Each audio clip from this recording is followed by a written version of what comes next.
Janis Phelps, who is directing the California Institute of Integral Studies certificate in psychedelic therapy and research, published in 2017 a paper that I consider a landmark paper insofar as it really brought together a framework to think about essential therapist competencies for the conduct of psychedelic-assisted therapy. And I'm going to list them and then explain also how I have and how we have at Nuances expanded slightly on these competencies.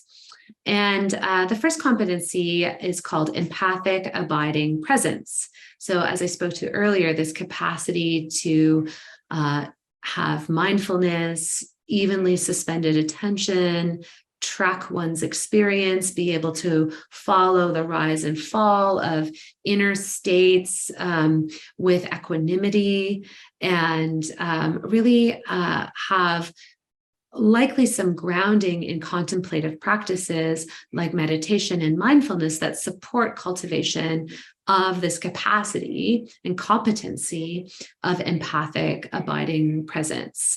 It's also suggested that therapists ought to have experience in altered states of consciousness such that they can remain present to a client or a patient in an altered state and have some familiarity with what it is like to traverse non-ordinary states of consciousness. There is some debate in the literature about whether or not it is a requirement for psychedelic therapists to get actual subjective personal experience with psychedelic medicines that they work with.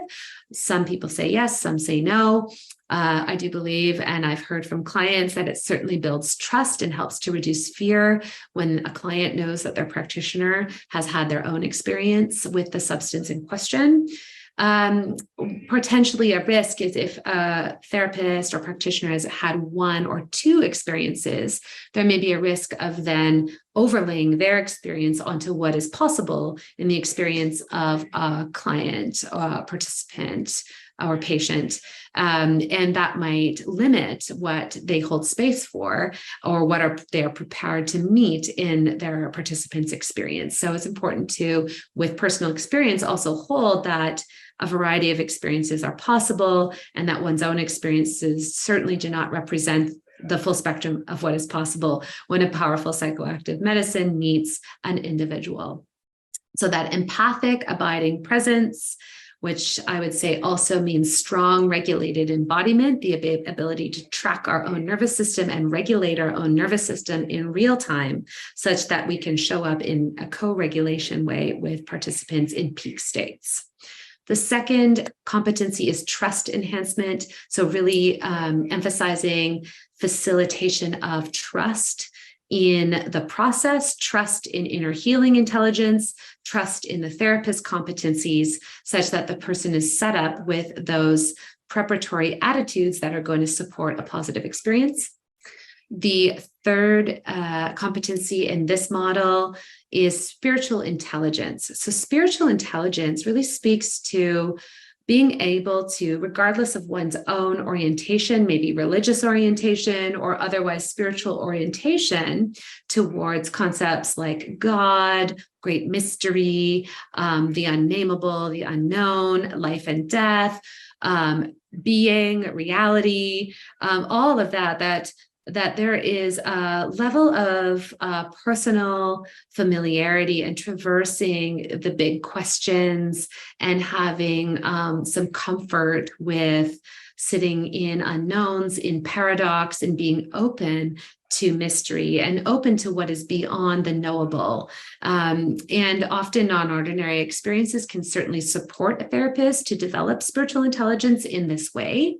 And also important in this is being able to hold space for a full spectrum of experiences that may feel spiritual or important spiritually to a participant. And maybe a participant came in self-declared atheist and then have some experience that's really disorienting to that life orientation or that orientation towards reality, and to be able to hold space for potentially confusion or breakdown of that without influencing it in one direction or another. This is all part of spiritual intelligence, supporting a person and how they're making meaning from their experience, and being able to resonate with what can be thought of as universal love or agape kind of love, which is not personal or romantic, but this kind of selfless, boundless love that can be encountered by people in psychedelic states, and to be able to resonate in that space. This is all part of spiritual intelligence.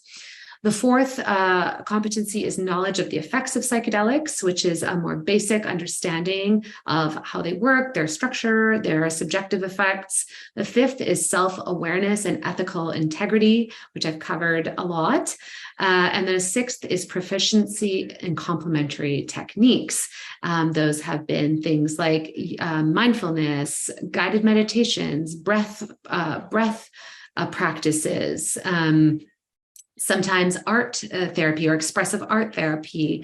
I would say that proficiency in being able to work in a framework of human attachment theory and developmental psychology that incorporates attachment, as well as having trauma resolution skills and being able to navigate the use of touch ethically and appropriately, are all really important complementary techniques that are essential for competent psychedelic therapists. This mini lecture is part of Nuances' Introduction to Psychedelics, which is a free course where we explore the world of psychedelic medicines and their potential as therapeutic tools. Check out the link in the description for more info.